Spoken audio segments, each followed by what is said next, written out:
नमस्कार दोस्तों, मैं श्वेताब कुमार आप सभी का आपके अपने यूट्यूब चैनल लॉकुल पर बहुत-बहुत स्वागत करता हूं।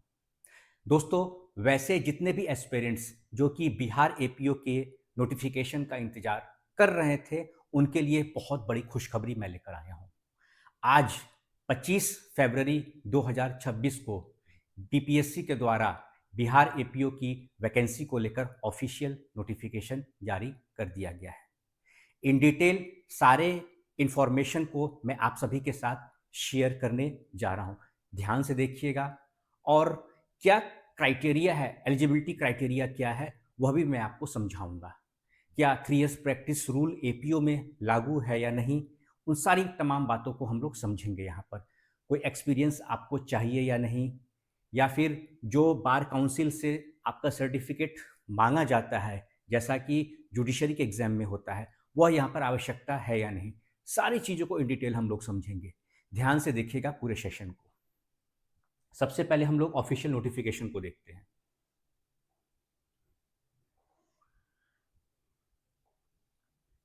एक बात मैं कहना चाहूँगा कि सिलेबस को लेकर मैंने ऑलरेडी एक डेडिकेटेड वीडियो लेक्चर आपके अपने यूट्यूब चैनल लॉकुल पर अपलोड कर दिया है। जो भी बदलाव हुआ है सिलेबस में, जैसे 3 मेजर न्यू क्रिमिनल लॉज हैं, वह आपके अब पूछे जाएंगे। भारतीय नागरिक सुरक्षा संहिता, भारतीय न्याय संहिता या भारतीय साक्ष्य अधिनियम। साथ में सीपीसी को भी ऐड कर दिया गया है। तो ये सारी बातें हैं, तो वहाँ पर आप जो भी लेक्चर्स हैं उसमें मैंने अपलोड कर दिया है, आप वहाँ पर लेक्चर देख सकते हैं। और अभी जो हम लोग समझेंगे वो है आपका नोटिफिकेशन को लेकर इंफॉर्मेशन पूरा। सारी बातों को इन डिटेल हम लोग ध्यान से देखेंगे। कोई भी डाउट होता है तो कोई समस्या वाली बात नहीं है, आप आसानी से मुझसे कनेक्ट हो सकते हैं लॉकुल के डेडिकेटेड व्हाट्सएप चैनल पर। आप मुझसे वहां से जुड़कर और मुझसे आप सवाल पूछ सकते हैं।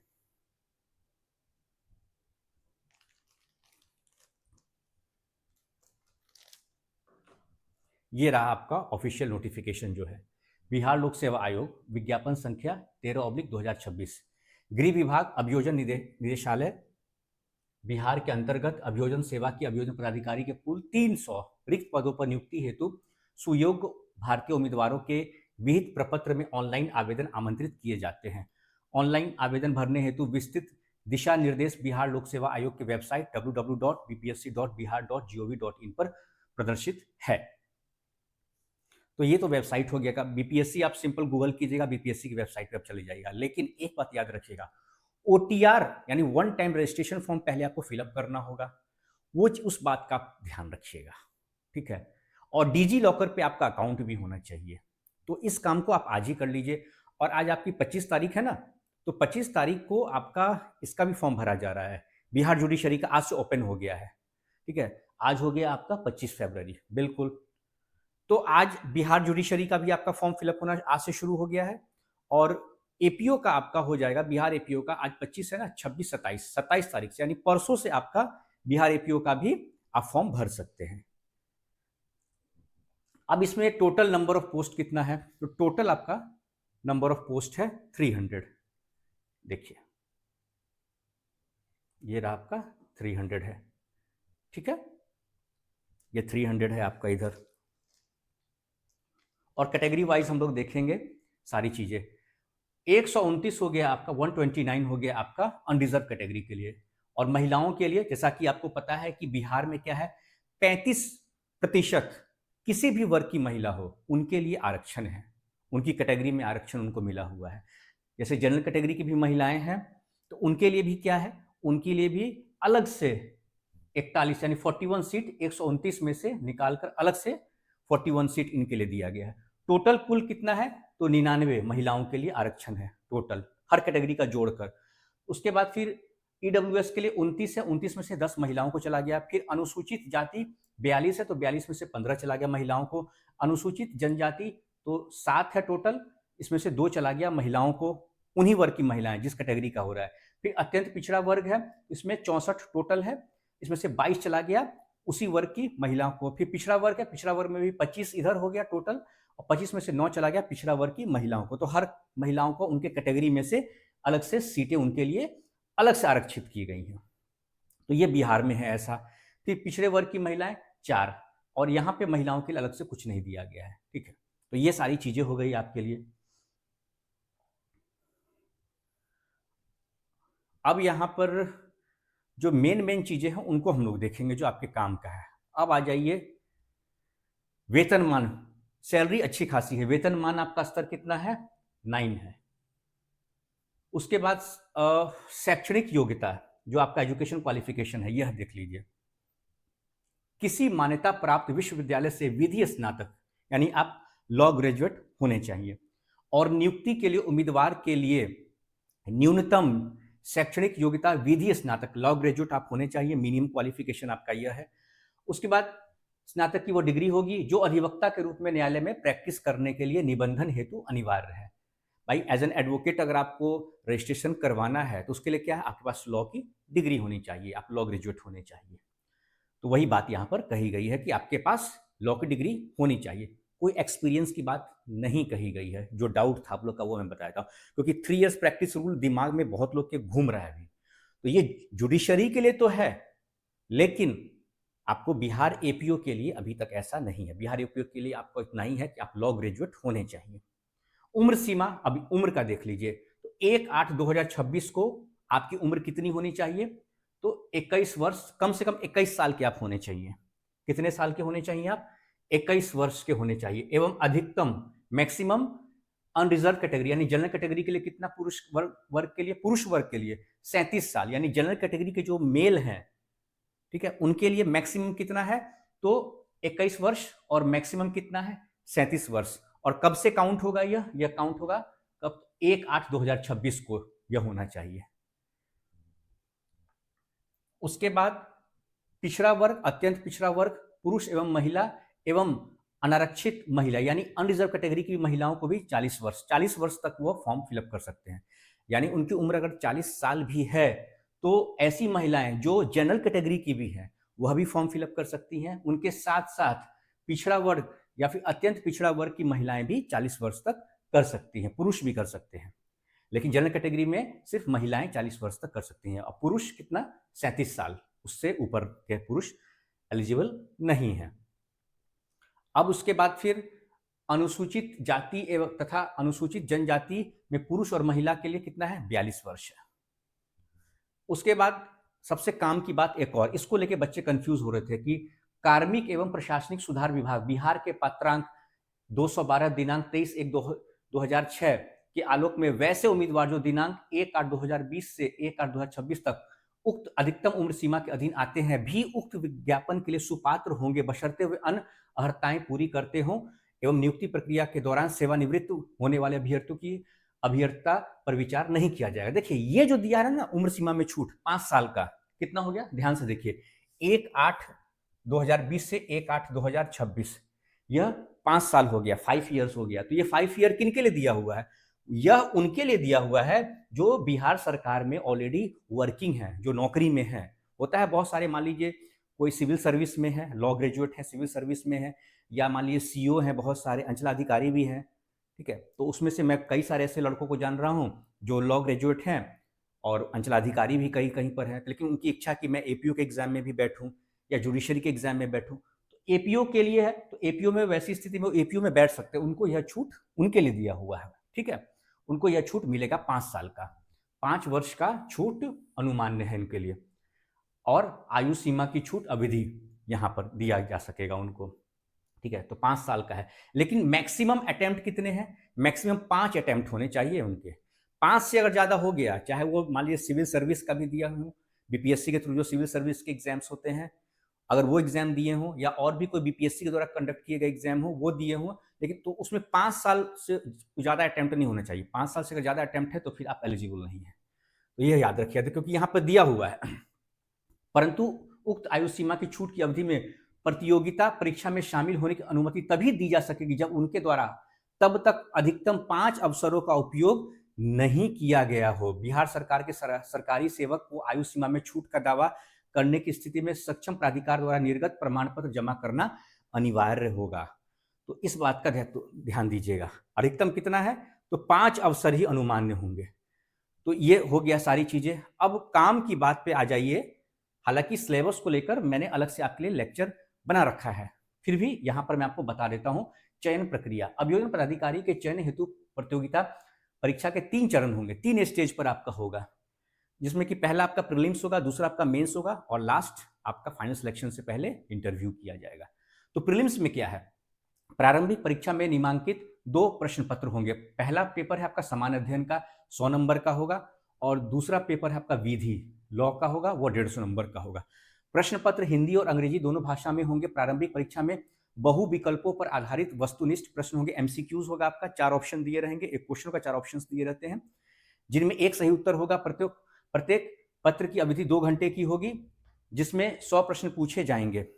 देखिए यह दोनों पेपर जो है ना, लॉ आपका जुडिशियरी में तो एक 1.5 घंटे का है और एक 2 घंटे का, 1.5 घंटे का जीके जीएस का है और 2 घंटे का लॉ का है। लेकिन यहां पर देखिए दिया क्या हुआ है, प्रत्येक पत्र यानी दोनों में आपका सामान्य अध्ययन और विधि दोनों आपका कितने का होगा, तो 2 घंटे का होगा, जिसमें 100 प्रश्न पूछे जाएंगे। प्रारंभिक परीक्षा केवल जांच परीक्षा होगी, जिसके आधार पर क्वेश्चन टोटल आपके 100 होंगे। ठीक है, नंबर ऑफ क्वेश्चंस आपके 100 होंगे, लेकिन नंबर है जीके जीएस में आपका 100 नंबर का जीके जीएस होगा, लॉ आपका 150 नंबर का होगा और 2 घंटे का पेपर होगा। अब और बातों को समझ लीजिए। यहां पर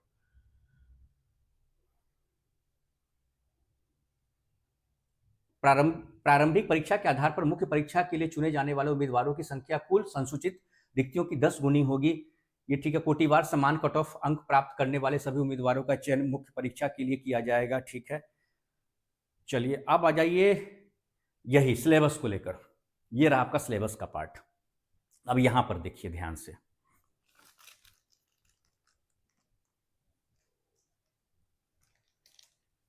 सिलेबस के पार्ट में क्या है, मुख्य परीक्षा पहले देख लीजिए। सिलेबस का पार्ट है, इस पत्र में भारतीय न्याय संहिता 2023, भारतीय साक्ष्य अधिनियम 2023 और भारतीय नागरिक सुरक्षा संहिता 2023 और साथ में सीपीसी को भी ऐड कर दिया गया है, एवं भारतीय संविधान के मौलिक ज्ञान से संबंधित प्रश्न सम्मिलित होंगे।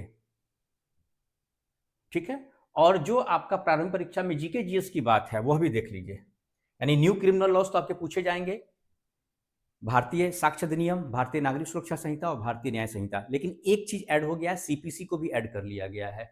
उसका इंडियन कॉन्स्टिट्यूशन आपका है ही पहले से ऑलरेडी, उसके उसके बारे में बात नहीं करना है, वो ऑलरेडी आपका पहले से ही सिलेबस का हिस्सा था। अब सामान्य अध्ययन में क्या है, तो इस पत्र में सामान्य ज्ञान, समसामयिक घटनाओं की जानकारी सहित करंट अफेयर आपसे पूछा जाएगा, सामान्य विज्ञान जनरल साइंस होगा, इंडियन हिस्ट्री होगा, ठीक है, इंडियन हिस्ट्री एंड कल्चर, फिर इंडियन पॉलिटी है, ज्योग्राफी है, भूगोल है, ये सारे आपसे क्वेश्चन पूछे जाएंगे।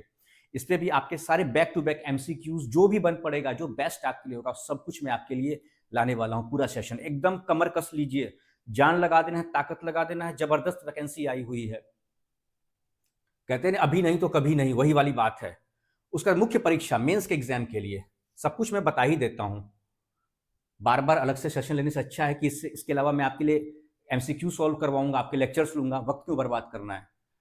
उसके बाद पहला पेपर है आपका मेंस में समान अध्ययन 100 नंबर का, दूसरा पेपर है हिंदी भाषा 100, उसके बाद फिर तीसरा पेपर है अंग्रेजी भाषा का 100 नंबर का, उसका चौथा पेपर है आपका भारतीय न्याय संहिता 150 नंबर का, पांचवा पेपर है भारतीय साक्ष्य अधिनियम 2023 150 नंबर का, उसके बाद फिर छठवां पेपर है आपका जो प्रोसीजर लॉ हो गया भारतीय नागरिक सुरक्षा संहिता, फिर सीपीसी हो गया, फिर भारतीय संविधान सीपीसी हो गया, ये भारतीय नागरिक सुरक्षा संहिता और सिविल प्रक्रिया संहिता, ये प्रोसीजर पेपर हो गया आपका।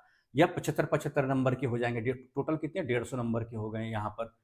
ठीक है, उसके बाद फिर आपका भारतीय संवैधानिक विधि यानी इंडियन कॉन्स्टिट्यूशन लॉ हो गया, 7वां पेपर हो गया। 8वां पेपर अन्य विधि है आपका, ये सारी चीजें हैं यहाँ पर। उसके बाद जो आपका लैंग्वेज पेपर है, जो मैंने बताया है आपका मेंस में, लैंग्वेज पेपर आपका हिंदी और इंग्लिश का है, इसके नंबर नहीं जोड़े जाएंगे, ये सिर्फ क्वालिफाइंग नेचर के हैं आपके सब्जेक्ट। इसमें 30 अंक लाना होगा, 30 नंबर लाना होगा आपको। बिहार जुडिशरी में भी यही नियम है कि जो लैंग्वेज पेपर है आपका इंग्लिश और हिंदी का, उसमें आपको मिनिमम 30 नंबर तो लाना ही होगा। 30 से कम आया, 29 नंबर आया, भले आप लॉ में टॉपर रहे, जीके में टॉपर रहे, लैंग्वेज पेपर में अगर आपका 30 नंबर नहीं आता तो पूरा पेपर आपका बेकार हो जाएगा। इजी सा पूछा जाता है, जनरल आपका लेटर राइटिंग और कॉम्प्रिहेंशन पार्ट, यही सब कुछ होता है, बहुत बड़ा नहीं है। उसके बाद जो आपका देखिए आगे जो पेपर है, सब्जेक्ट है आपका, यह तो सब कुछ मैंने बता दिया। कि भारतीय न्याय संहिता 2023, भारतीय साक्ष्य अधिनियम 2023, फिर भारतीय नागरिक सुरक्षा संहिता, फिर सीपीसी है ही, भारतीय संवैधानिक विधि है ही। 8वां पेपर जो माइनर लॉज है वो समझिए यहाँ पर। इस पत्र में निम्नलिखित अधिनियमों से संबंधित प्रश्न पत्र पूछे जाएंगे। शस्त्र अधिनियम है आपका, फिर विस्फोटक पदार्थ अधिनियम माइनर लॉज है। उसके बाद आपका narcotics drugs and psychotropic substances act है। उसके बाद इंफॉर्मेशन टेक्नोलॉजी एक्ट है। उसके बाद आपका आ गया ये एक्साइज एक्ट है, बिहार एक्साइज एक्ट है, बिहार मद्य निषेध और उत्पाद अधिनियम 2016 का अध्याय 6 एवं 8 यथा संशोधित बिहार अधिनियम 8 2018 एवं बिहार अधिनियम 10 2020। ये सारी चीजें हैं। फिर बिहार मद्य निषेध हो गया आपका और उत्पाद नियमावली 2021 एवं 2022, बिहार पुलिस एक्ट 2007, भ्रष्टाचार निवारण अधिनियम 1988, अनुसूचित जाति और अनुसूचित जनजाति अत्याचार निवारण अधिनियम 1989, पॉक्सो अधिनियम 2012। यह सारी चीजें यहाँ पर दी हुई हैं। तो ये पूरा सिलेबस है, लेकिन यह मैं एक तरीके से आपको दोबारा बता रहा हूं क्योंकि इससे पहले मैं ऑलरेडी इस पर अलग से आपके लिए सेशन ले चुका हूं। तो ये सारी चीजें हैं।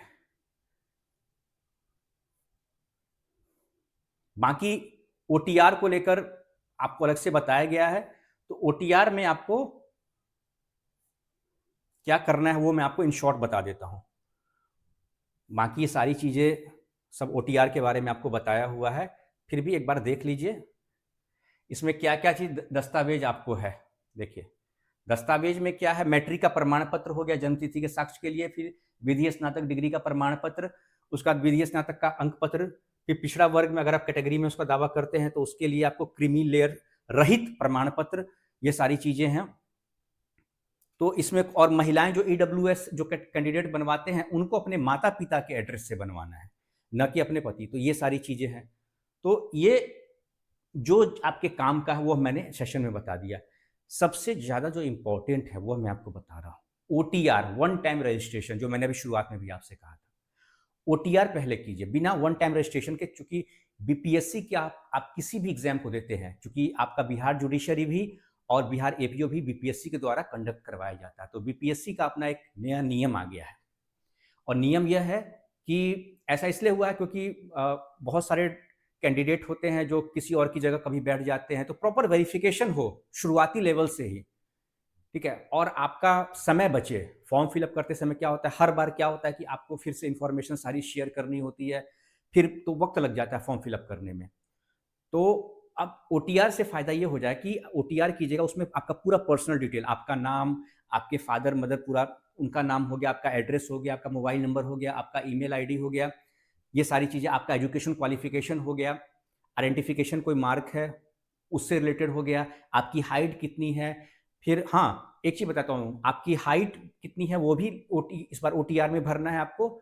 आपका हाइट, फिर आपका चेस्ट फुलाकर, जैसे आर्मी में होता है ना कि चेस्ट फुलाकर कितना आपका है, उसका फिर सिकुड़ कर अगर कितना है वो भी आपको लिखना है उसमें, ये सारी चीज़ें। फिर वेट कितना है अभी मैं बता दे रहा हूँ, ये सारी चीज़ें आपको फिल करना है। तो ओटीआर को बहुत अच्छे से कीजिएगा। और जो फोटो अपलोड होगा वह फोटो आपका पहले से स्टूडियो से खींचा हुआ नहीं, बल्कि लाइव जिसमें आप फॉर्म भरेंगे ना लैपटॉप से कहीं भी, तो याद रखिएगा कंप्यूटर से भरिएगा अगर फॉर्म, अगर आप अपने, तो उसमें वेब कैमरा जरूर होना चाहिए, लैपटॉप में तो रहता ही है। तो अगर कंप्यूटर से फिलअप करते हैं फॉर्म तो कंप्यूटर में वो कैमरा होना चाहिए आपके, ठीक है। कंप्यूटर में नहीं तो एक्सटर्नल आप लगा सकते हैं या मोबाइल से आप भर सकते हैं। मोबाइल से अगर आप भर पाते हैं तो बेहतर होगा। अगर नहीं समझ में आता है तो आप कैफ़े चले जाइएगा, और नहीं तो फिर अगर आपके पास लैपटॉप है तो लैपटॉप से भी भर सकते हैं। तो आपका फोटो जो है लाइव होगा। बैकग्राउंड आपका लाइट कलर का होना चाहिए, सिंपल, ये नहीं कि कोई पीछे कोई अलमीरा वगैरह है या कोई कोई और इमेज है। वॉल आपका क्लियर होना चाहिए, क्लीन वॉल होना चाहिए, साफ होना चाहिए। उस वॉल पे कुछ पहले से उसके पीछे कोई ऑब्जेक्ट नहीं होना चाहिए। और फोटो आपकी साफ आनी चाहिए और आप टेढ़े नहीं खड़े होने चाहिए, सीधे आप रहिए, स्ट्रेट रहिए। ये सारा इंस्ट्रक्शन मैं इसलिए बता रहा हूँ क्योंकि बहुत सारे बच्चे गलती कर बैठते हैं, बाद में फिर उनको दिक्कत होता है।